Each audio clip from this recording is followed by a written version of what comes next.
Hi guys, welcome to the Dad Bub Show. I'm one of your hosts, Ken Blowfield, and Brendo and I, we interview dads all over the world to find out their secrets on balancing how to be a high-performing dad and a high performer in life too. So without further ado, let's get into the show.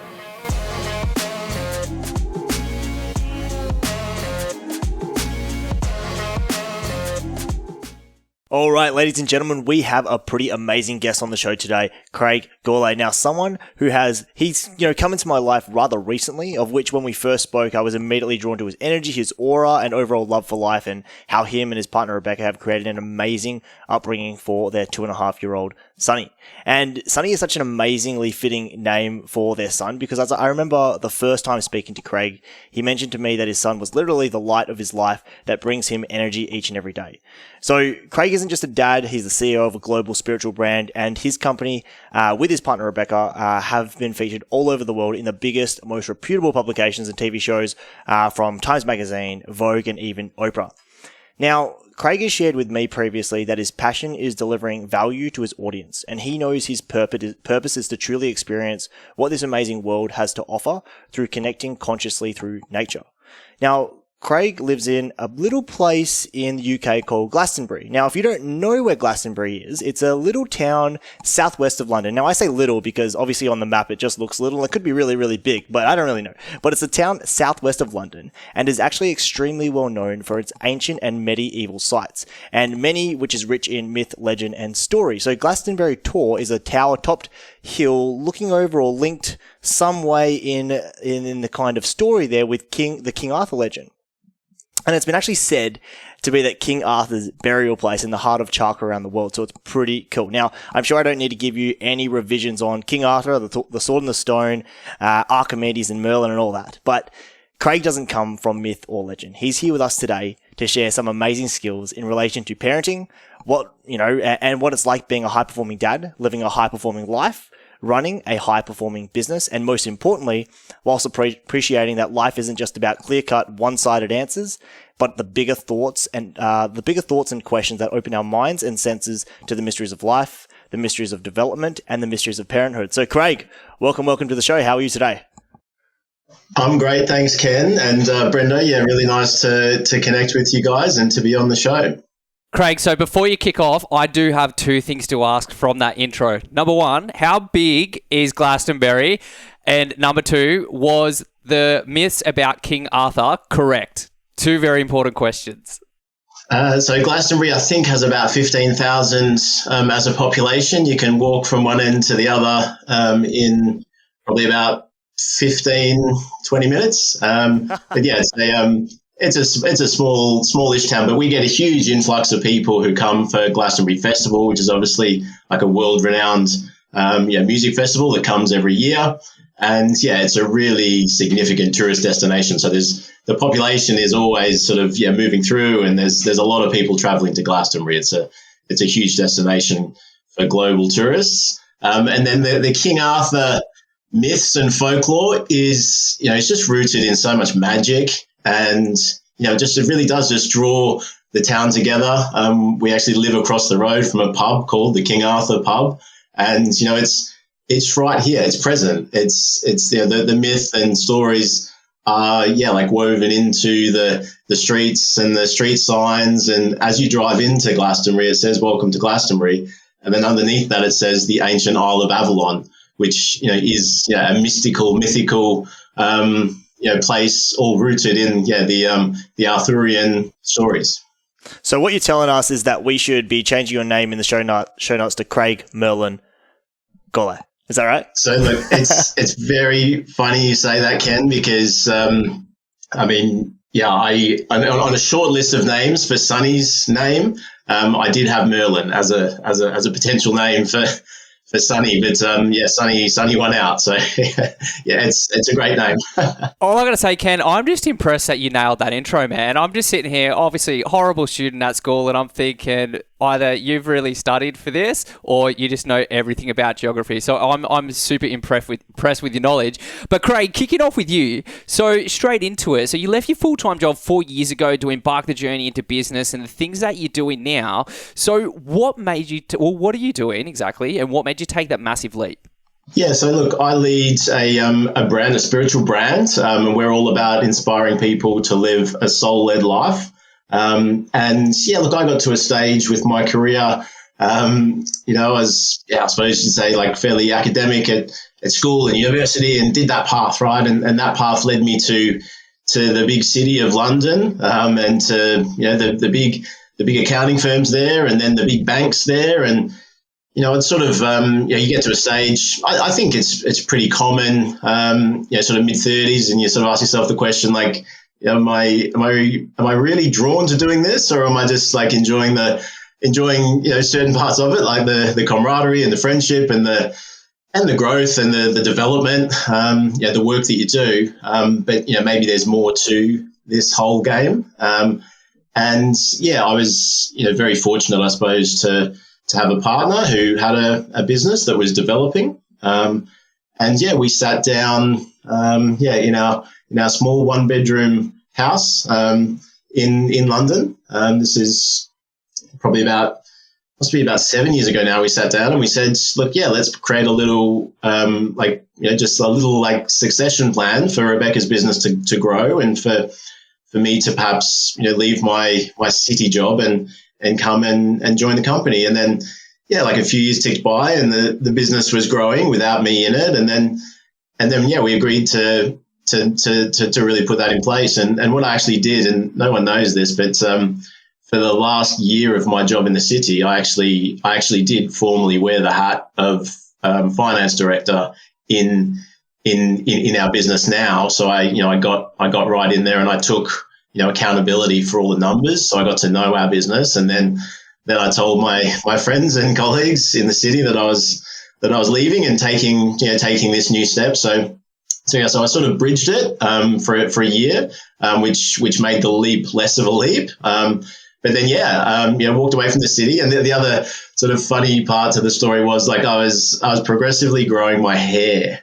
So yeah, in the spiritual world, you might sort of have certain visions or ideas of what spiritual people look like, and what CEOs of spiritual companies look like. And yeah, I felt like I needed to grow my hair as some sort of like symbol, that I was breaking the shackles and moving away from the look that I had in the suits and that sort of look. And so in the last 12 months, I was growing my hair really long, and I was getting comments in the office like, what's going on with your hair? And anyway, so yeah, it took me about 2.5 years to grow my hair out. And I did have it long in a ponytail until New Year's, when some friends cut it off recently in Australia. So they were some of the transitions that I went through in leaving my city job and starting as a CEO in a spiritual brand. Surely also that's right. There's two things. Number one, I'm a sucker for like fads. So I don't know if in UK like man buns are still a thing. If I didn't have this bald scalp we see here, I would be all over the man bun. But surely they noticed the long hair along with the crystals and sage on your desk as well. Yeah, well, I suppose my close friends, like in the city, like sort of could see what was happening, and that I was getting just more and more open to to the bigger questions, and I wasn't worrying so much about, like whether all of the, debits and credits stack up and everything like that. So, there was a, what would you say, like a releasing of the controls and just the things that were important, to me, when I was like, I suppose, really aligned to my city job, I was releasing those concepts and new things were coming in. So my close friends saw it, my close colleagues, but I think it was still a huge surprise to my sort of the more senior guys in the bank. They definitely didn't see it coming. It was a shock to them.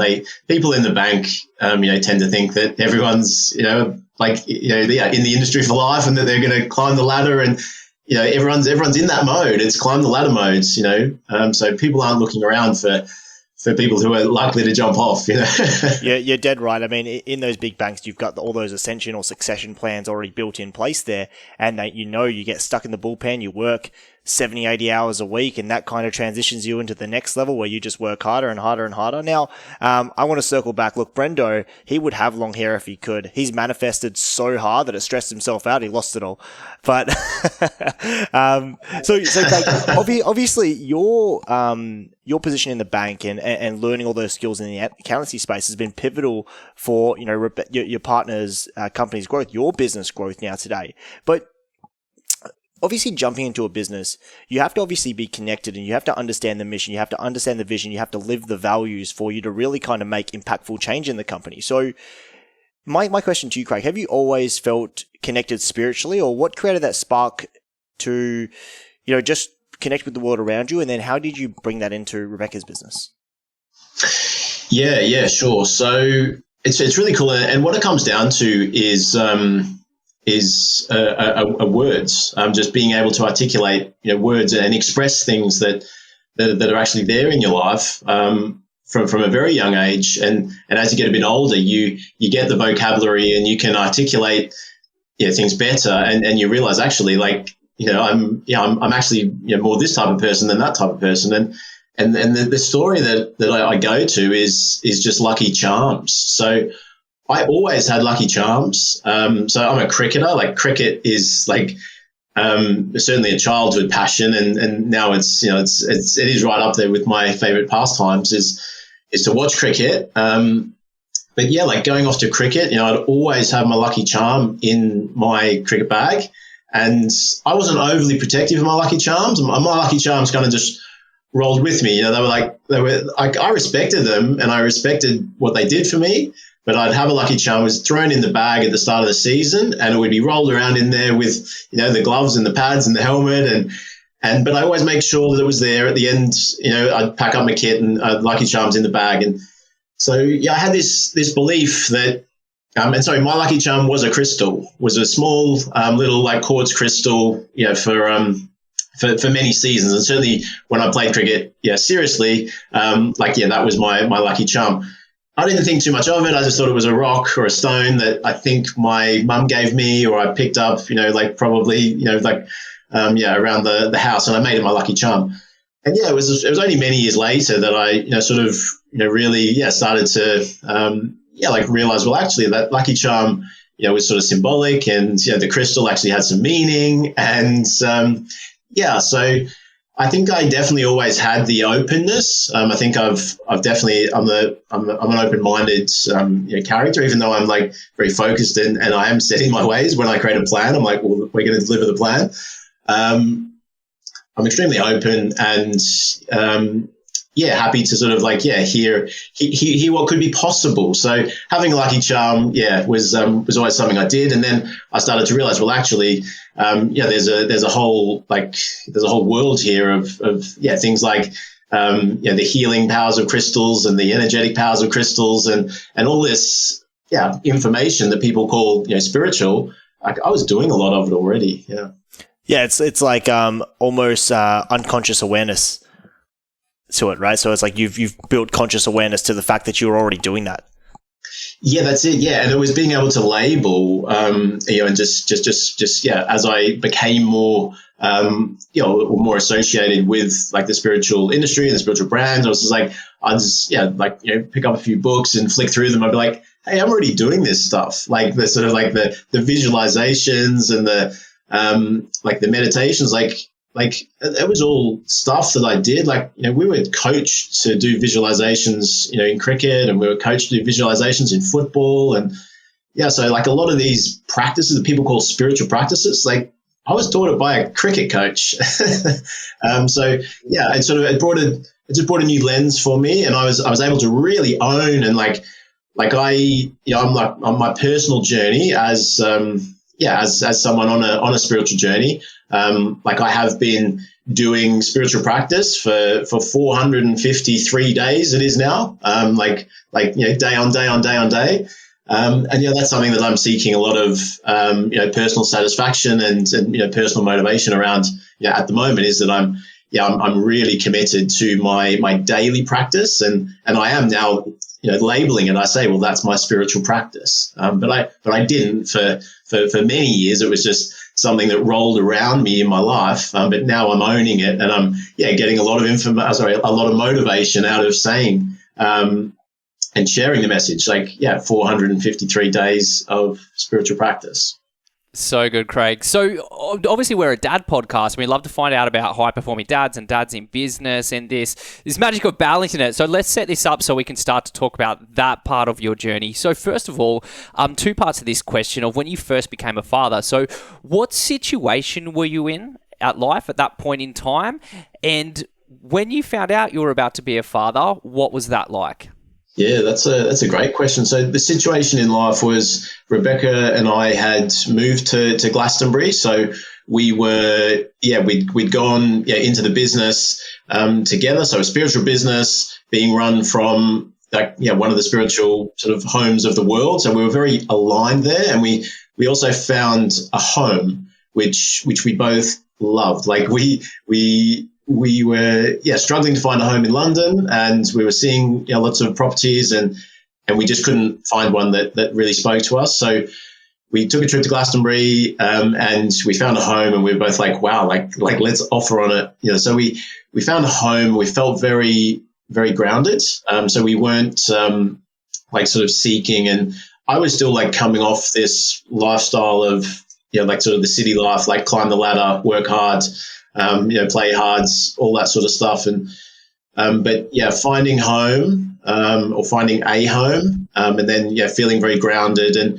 it was very conscious. We were like, okay, let's we've moved out of the city, there's more space, we could see ourselves expanding our family here. And that's a concept that we talk about. We didn't say, oh, we're going to have a kid. We just talked about expanding our lives, by bringing more people, perhaps bringing more people into it. So it was very conscious, and I suppose we did a few rituals just to open the energy, between Rebecca and I, and to open our house to the possibility of a new soul coming in.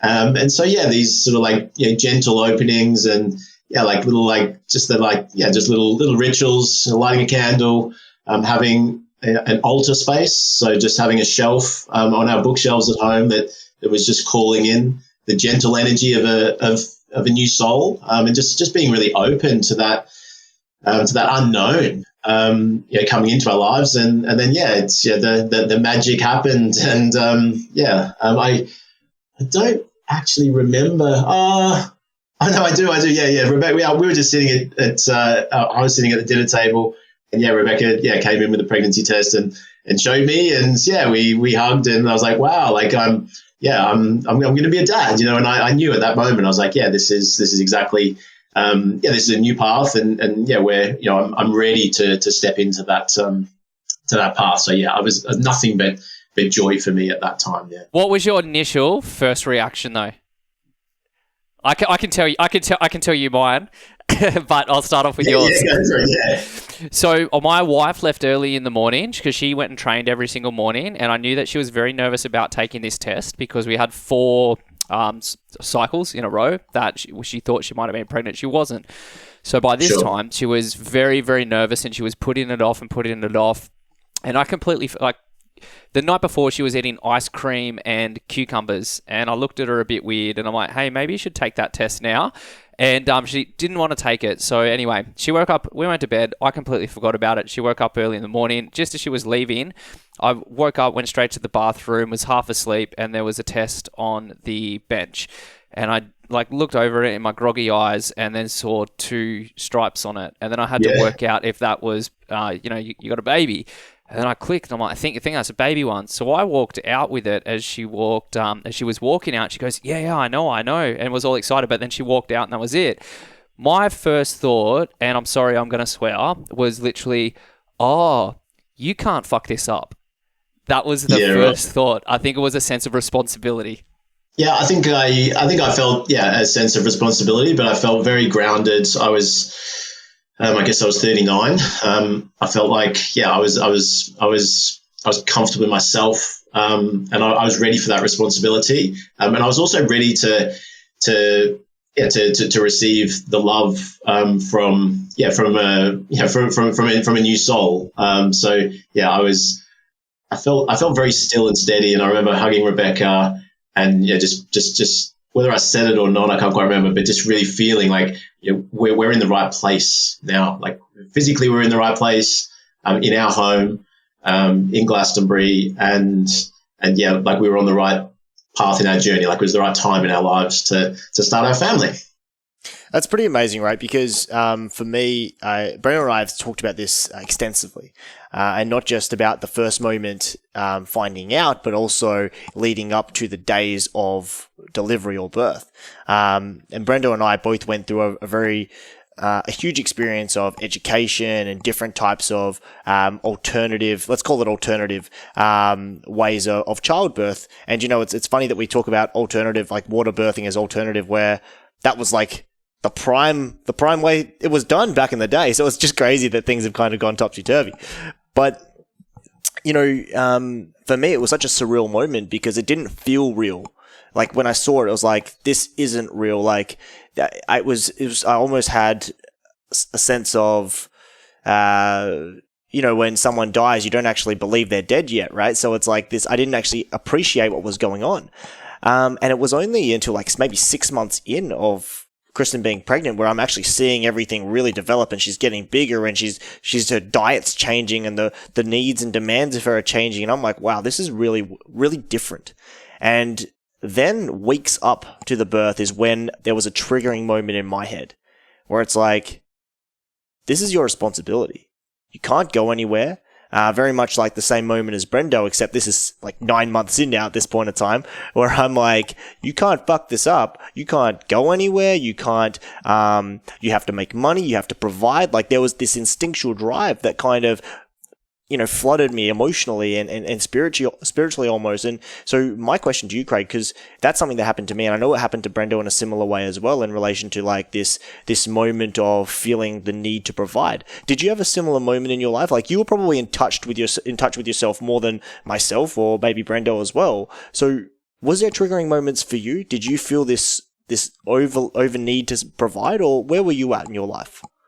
Yeah, look, it's it's very thought provoking, the question, and I enjoy thinking into it, and it does I sort of like tune into to different. I'm a big YouTube watcher and consumer, so I consumed a fair few videos just about Parenthood, because like Rebecca and I were trying, not for like a huge amount of time, but we knew that it was a possibility, and I think. Yeah, I was quite aware of like what possibly lay ahead, and I'd absorbed, I'd say, a lot of information, and so it wasn't shocking or like I was just ready. I think I'd planned. I think I'd subconsciously and perhaps like at that spiritual level, like I was ready, and actually like now I'm talking a bit about it, like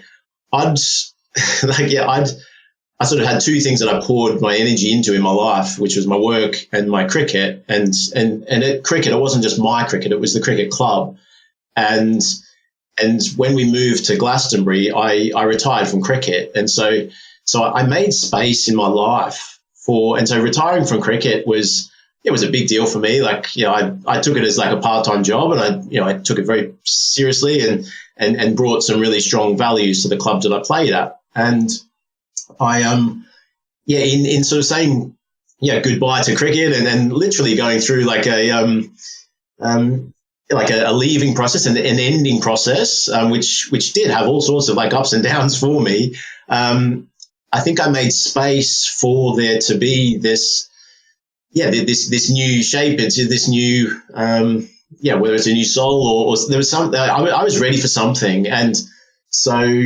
Yeah, I was actually probably like sort of standing there waiting to catch it. And I just remember feeling like, okay, now it's happening and I can step into, because I had a lot of energy to give. And I suppose in a way, like I was a little bit like, I was like, I'm ready to support more than just Rebecca. And I don't mean support from a financial perspective. I mean support, just from like the real core masculine traits, like, physical protection, and like that sort of that wider, deeper, like, mindset of like, like really thinking about, all of the risks and seeing all of the risks. And like I was ready to to hold that.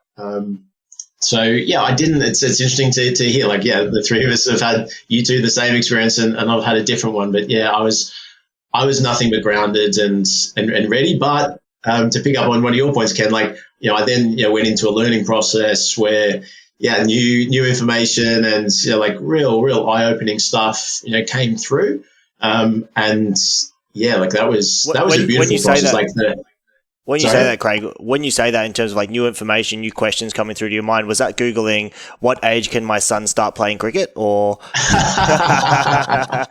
what age can I join the cricket club again, or Yeah, exactly. Like the rejoin of the cricket club, exactly. Yeah. Well, yeah. I mean, first of all, it was just like, what am I?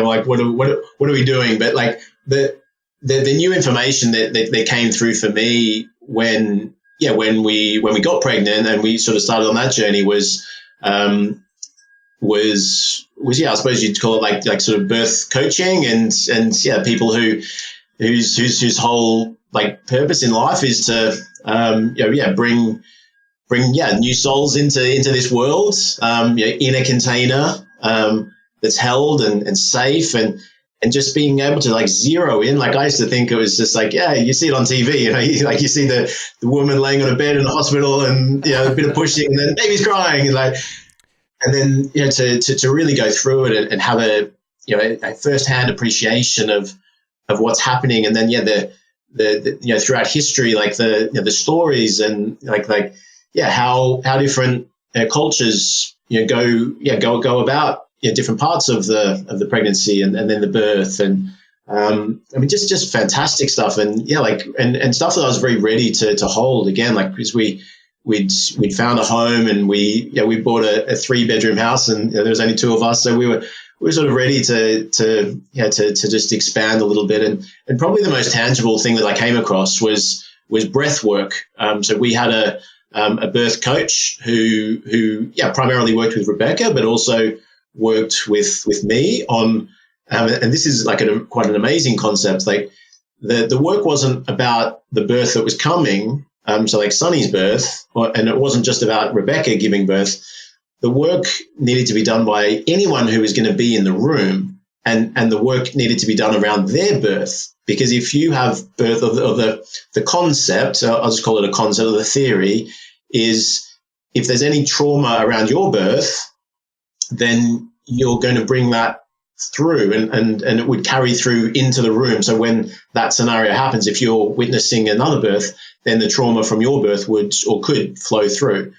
So we did a lot of work on my birth, and also that meant I had to go on a journey with my mum and understand my birth and the real details of it, and like that was incredible. And a lot of the I suppose the tools within that process was breath work, and it was the first time I'd ever done breath work.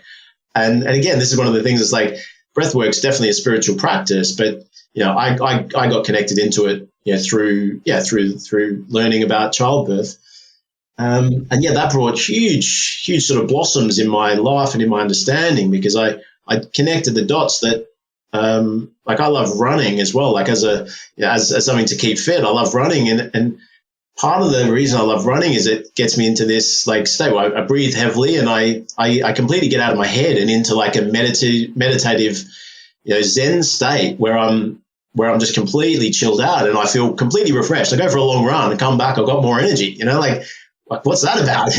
But it's because I'm the breath, basically when I'm running, I'm breathing deeply and I'm getting into that Zen space, which breath work does as a purpose. So I came across all that.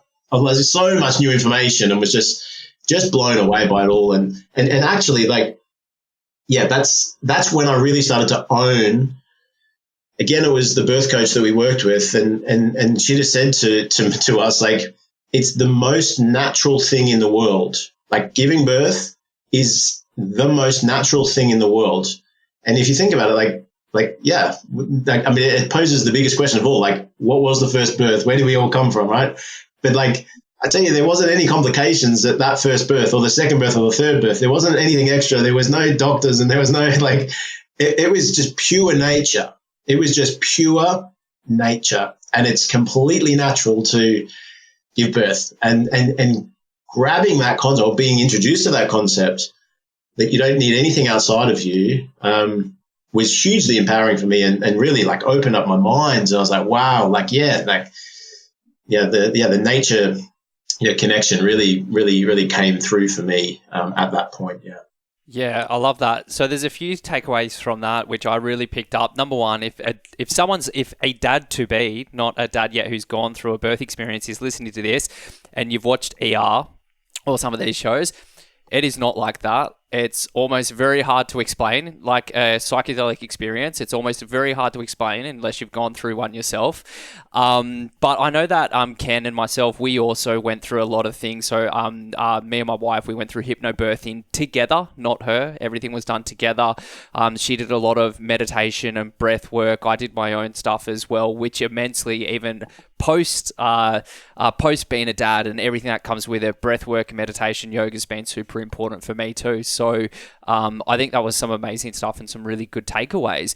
Now, the thing which really interests me about chatting with you is you're obviously a very conscious, well thought out person, which means that this next question I'm really excited to ask. So everyone has a different ideal or idea about what an amazing dad looks like. So for you, what's your ideal of what being a modern day amazing dad is?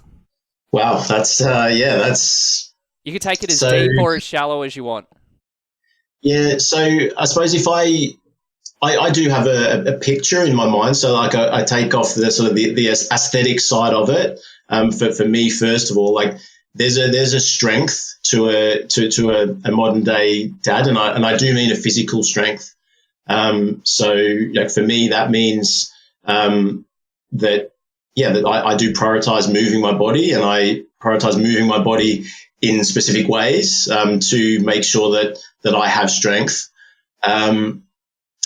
And yeah, like the other elements are there's a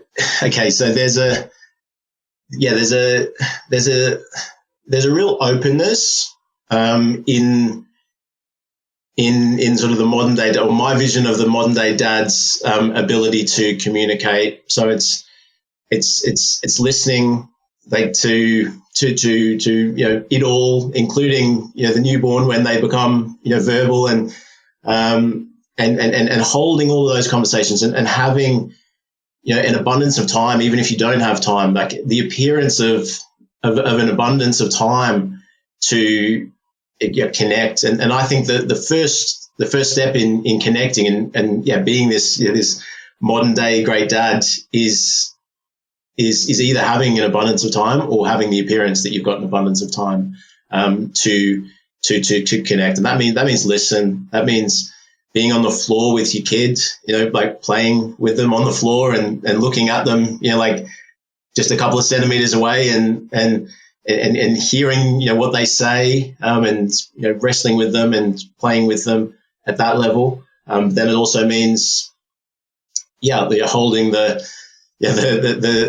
mature conversations with your wife, with your partner, with your 2 feet firmly planted on the floor, about difficult issues. We crossed some difficult issues recently with vaccinations. Like, are we getting vaccinated? Are we not getting vaccinated? What are we doing with Sonny's vaccinations? All this sort of stuff. Where you need to really hold that. So having time, or the appearance that you've got time to the people around you is a core part of my vision of being a great dad. And I suppose a lot of it for me is, it's wrapped around leadership. That's something that I pursued, for many years. I'd be like, I want to be a great leader. I want to, I want to, polish my natural leadership skills. And I do believe that's a core role of being a great dad, is being a great leader. And so you can go and read any business book and, how to be a great leader, and just to copy it over and be like, well, yeah. And at the top of most, great, how to be a great leader books is communicate, listen, and just have just have as much time as you can for that part of your life. So being a dad, have dad time, and label it, and then talk about it and be proud of it, and let it flourish through. Like I do, I put Sunny to bed, and I'm proud of that. So I've created a life where I work very close to home, and so I don't have a huge commute, and I've created all that. So I'm proud of it, and I tell people, I said, they're like, what did you do last night? I'll be like, I put Sunny to bed, and reading this story, and I talk about the micro detail of, my friends are probably like, I don't care, but to me that's what matters in it. And I think it is that, having those windows of time, and recognizing that that's dad time, that's time, it's super, super precious. So that's my vision of the modern day dad. In my mind, I'm very conscious that there's many versions of that. Like, so everyone's going to have their own version, but that's my representation of it. When you listen to that though, I don't think anyone can not just not disagree with you. Like, everything that you said just sounds so perfect. Like, I wish my dad was around more. I'm sure Brendo wishes his dad was around more. And my dad was around. I'm sure Brendo's dad was around, but just more of it would be amazing. And I don't think, I'm sure when we were kids, but definitely when I was a teenager, I was like, Dad, Mum, go away. I want my space. But it's different when you look back, right? And what this kind of, that what you've kind of said there really answers a lot of my question that I was just about to ask you, but I'm going to ask this anyway, because Brenda and I are both new dads rocking this new game of fatherhood and trying to grow businesses as well. Now, you and Rebecca had an amazing business before Sunny came along in the picture. You guys are, generating millions of dollars in your business. You guys are doing some amazing stuff, buying houses, moving wherever you want to go. So you already had things set up. So what are some kind of major key teaching points, I suppose, in relation to trying to become a high-performing dad, whilst also trying to balance developing and growing a successful business, or, running a successful career, or starting a successful career, and really creating that life together as a new family? How does that work? Yeah. Look, that's got its. My answer to that has got its roots in roles. So you've got to deeply understand your roles, and you get given these roles, some of these roles, right? So where we all got given the role, like when we saw those pregnancy tests, or saw the baby's head, we were given the role of father, and at the same time, our partners were given the role of mother, and then there's sort of like there's probably an endless list of things that you're meant to do with those roles, and probably just because of my corporate background, and working in lots of different companies, and being able to go in and work out who's who and who does what.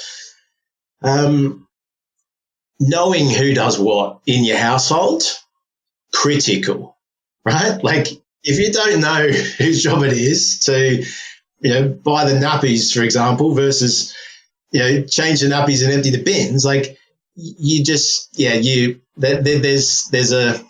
going to struggle to flow, right? So you have to bring some of the disciplines from your business, which would be having clear roles, and you've got to have that in your household. So you've got to know whose core roles are to do, like, even the basic tasks, but then also the advanced tasks, like who's booking the holidays, and who's gonna lead the process of booking the holidays, and who's gonna take control of all the visitors. Who people are going to want to come when you got the newborn. People are going to want to come. It's like, well, who's the gatekeeper there, right? So knowing the roles when you first have the child, because it's a complete change. You've got new roles. This is like a new job. You get a new job. You feel a bit nervous. You don't really know what you're doing, and you're going to learn by trial and error a bit, and that's what being a parent is, to start with. And then I think that flips back into your business, right? So you to maintain both at as you see your child grow, you're just like I get a lot of motivation about seeing Sunny grow physically, and also cognitively, really get excited and motivated about that. And I'm like, well, let's have the business grow as well. So I think again that does have its roots, or my main answer is it has its roots in roles, and really knowing your role, like what you do in your business and what you do well.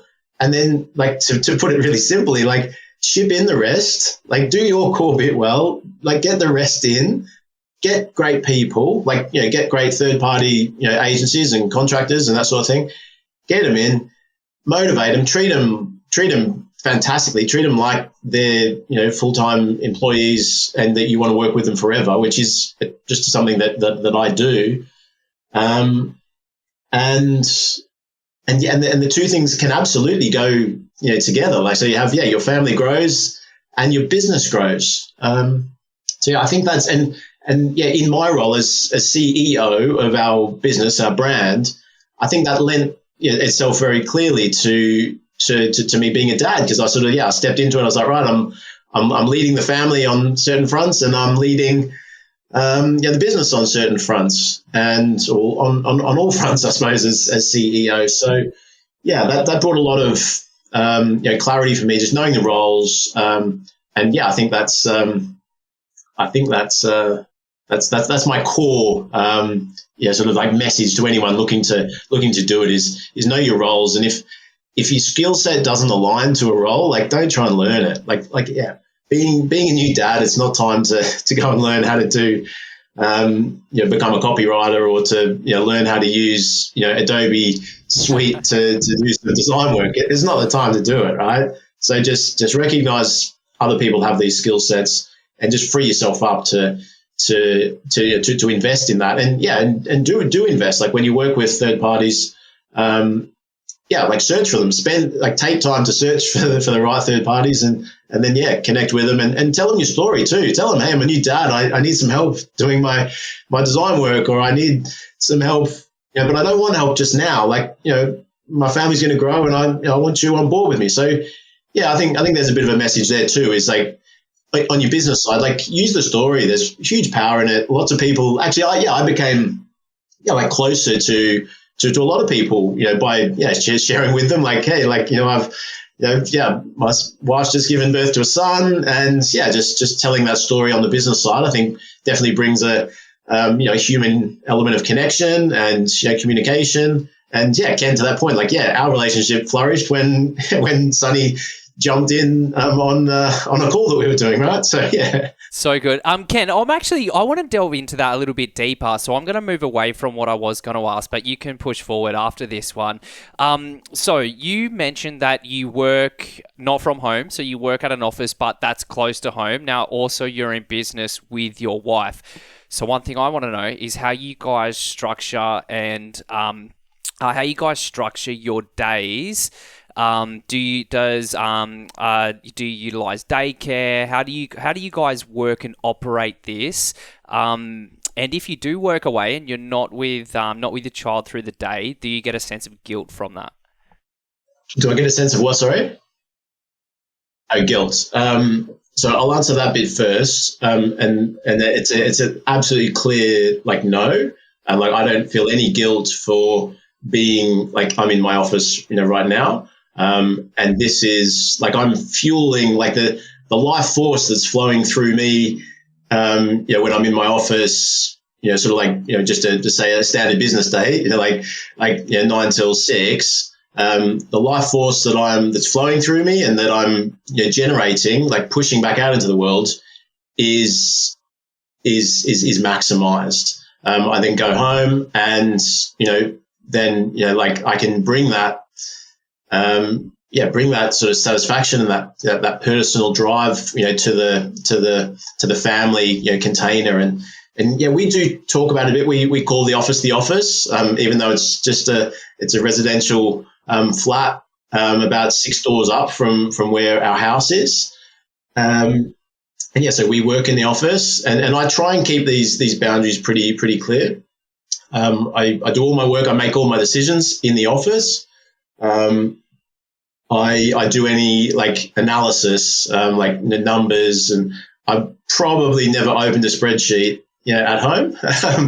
But I do communicate. I communicate 24/7. So, like, the mobile phones and that sort of thing, allows you to be connected anywhere. And so I lean into that. So I communicate from home, like about business, at home. And so I'm, tapped in and I'm keeping projects moving and that sort of thing, all the time. So literally 24/7. Like we don't stop, if there's something needed on the weekend, we do it.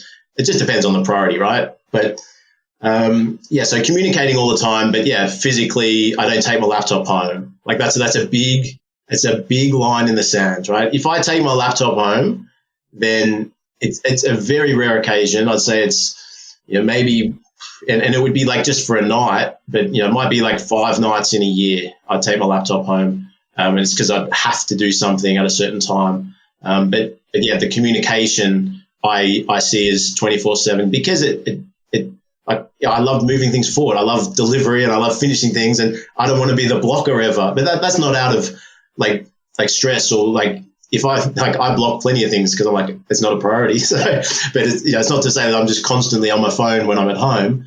But that's what I try and do is keep communication open by using technology at home and office. But then having a hard line on like decision making and like analysis. I just do it in the office. Yeah, cool. I love that. So, because, I suppose that's really, really important, kind of like breaking down your responsibilities at home and your responsibilities for work. Because if you start bringing your work home, that's where it gets a little bit muddy, right? So, I want to kind of steer this conversation because I know you've done a lot of extensive work in leadership, and obviously, again, you're connected, through spiritual, like energy with what you do at work. So, raising your children and being a father, how do you kind of raise your children to be also connected with the same level of, leadership qualities that you have, but also the same levels of connectedness with the world and asking those bigger, deeper questions, being as thought-provoking as you are when you answer questions. How do you raise children that way? Yeah, look, it's fascinating and like a core belief that I have is that it's not actually, and it's one decision that you make, right? Like, and whenever you make it, it's fine. Like, but I made it like before Sonny was born, and that is, it's not me who's going to shape Sonny, and I made this decision. So I released Sonny, the shape, like his personality, like who he's going to learn from, like what he's, like who's really going to shape him. I released all of that because like I'm not interested in making a mini Craig Goulet. Like what I'm interested in is seeing nature like truly bloom and blossom, and I want different shapes, and I'm just talking like generically. I want different shapes rubbing up against him, and so that means different people, and like literally like just like I just throw him like into situations like where it's just like if he can spend time with someone else, like that's great. That's just a huge asset, and he'll hear different accents, and people speak differently, and people, some people, take him, certain places and let him jump in puddles, and other people are more disciplined with him and, shout at him when he jumps in puddles. But like all these like different interactions, I believe, is what shapes, a person or a personality in a very rounded way. And so I believe that, if you're a dad saying, oh, I've got to shape my son, it's like, well, you're taking a huge burden there, and I guarantee you're not going to get it right because only the individual soul knows, what its purpose is, and a kid won't be articulate enough to say, oh, hey, Dad, my purpose is this. Can we please do this activity? Like they won't know that until they're probably mid-20s at the earliest. So I subscribe to the model of release and community. Yeah, community is a hugely powerful tool and if you believe in your community and believe that the core value, like people are good, right? Like I can trust to leave my son with people probably in my house. So he's not I'm not sending him out to like all these different places, but having different people come in and look after him. Is what I believe is, he's going to create just something even more magical than I could have created if I, was sort of trying to shape him. So he does get a bit of my shaping. Like I definitely communicate to him. So I believe communication comes like as a core trait if you're spoken to and And if people, sort of like, lead you in learning how to communicate, how to express your feelings. So like, I definitely do that with Sonny, and I take time to do that. And, he's really young, he's 2.5, but, he understands, sad, and he understands, daddy's smiling. And, these are, I believe, the building blocks of him having empathy and him having an understanding of, what other people are feeling. And I think that's a key to leadership and successful relationships. And successful relationships means successful business is another belief.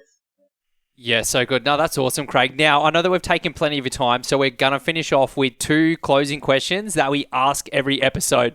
Now, I'm going to kick the first one off because health and fitness, especially that fitness world, it's where I've grown up. It's where Ken and I actually originally met many, many moons ago. Now, you've obviously alluded to cricket, but you've retired. You do like some running. But my question for every dad, especially with this mythical dad bod, is how do you take care of your health and fitness? Well, it's a very simple answer. That's a Peloton bike. Oh, you're a trendy dad. Peloton. Yeah, Peloton bike. It's super efficient. Like there's no bad weather. There's no you're getting let down by your tennis partner. There's no no-shows. The app and what they're selling, the subscription service is very good. Because it's almost like a little personal trainer in your ear, right?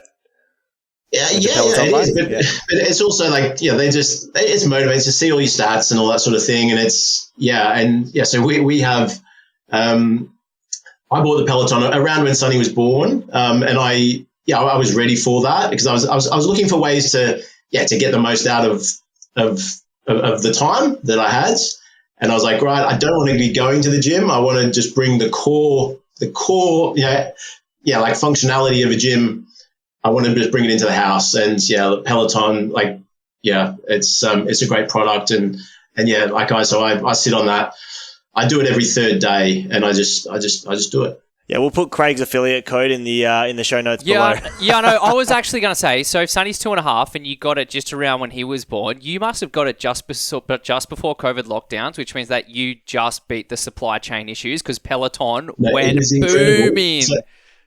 So I actually, here we had different lockdowns to Australia, but I actually took a look at sort of what was happening in the world, and I was like, I think we're going to get locked down again. We did an early lockdown here, and then they opened it up for summer, and everyone was like, oh, it's over, and I was like, I don't think so. So that's actually why I brought it in, because I was like, they're going to shut gyms again, and I did. I got it originally. Well, COVID was a big motivator, but it's a great tool. Very cool. Nice. I love that. And so this one's our final question. And it's obviously we've used a lot of your time here, Craig, and we're really, really appreciative. So this is a big question, right? And this takes a lot of thought. And I don't think you have any problem with that because you're a thought-provoking guy. But what is one question no one has ever asked you around either being a dad, connecting with the world, aligning energies, running a business, balancing time, or anything that you secretly wish they have asked you? Probably, do you believe in magic? Okay. Craig, let me be the first one to ever ask you, do you believe in magic, Mr. Sir Craig Merlin Galley? Absolutely. I believe in magic. Like in my bones, I believe that the answers, there's answers in science. And I believe that some of the breakthroughs that are happening in science are magic. And so, you could argue about the language, of it, but I deeply believe in magic. I deeply believe in transformation and realities like leaping forward.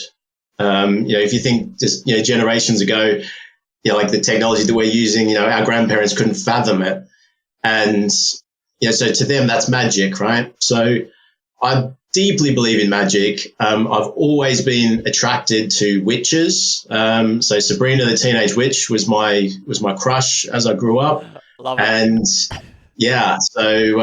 magic it's a great word just to say it. I heard Mark Zuckerberg the other day. He was pitching magic in the metaverse. Guys, it's there. It's there. It's a huge opportunity. It's a mindset. So believe in magic. Yeah. I love that. I love that. Arthur C. Clarke once said that that magic is science we just don't understand yet, and I think that's so true in so many ways. But then also, by the way, Arthur C. Clarke is a sci-fi fictional author, but it doesn't really matter. But I think magic goes even one step further than that, right? So Arthur C. Clarke does say that magic is science that we just don't understand yet. But also, I feel it goes deeper than that, and there's all this connectiveness that we just don't yet understand. So I'm really, really keen to kind of go on a journey with you, Craig, both in our friendship and just through life, just to kind of learn about that with you as you kind of experience, and hopefully I'll kind of get some info from you too as you experience that, Sir Merlin. That's amazing, Ken. I'm impressed with all of your quotes. I have no idea where you pull these. You're a much learned individual, and I'm honoured to be in both of your presence. Craig, thank you so much for being on, guys. That's Craig Gurley. You can find him. You can't find him much on social media, but you can connect with him on LinkedIn. So that's Craig Gurley, Gourlay. Give him a search. You'll be able to find him and some more details there. Craig, anything else before we depart? No, I think that's it. Thanks, guys. Really nice to connect with you both. You're a legend. Thank you so much. Guys. See you soon. Cheers, Jen. See you later. That's it from us on this episode on the Dad Bub Show. If you want to find out a little bit more about us, head on over to www.dadbub.com. Until next time, see you next week.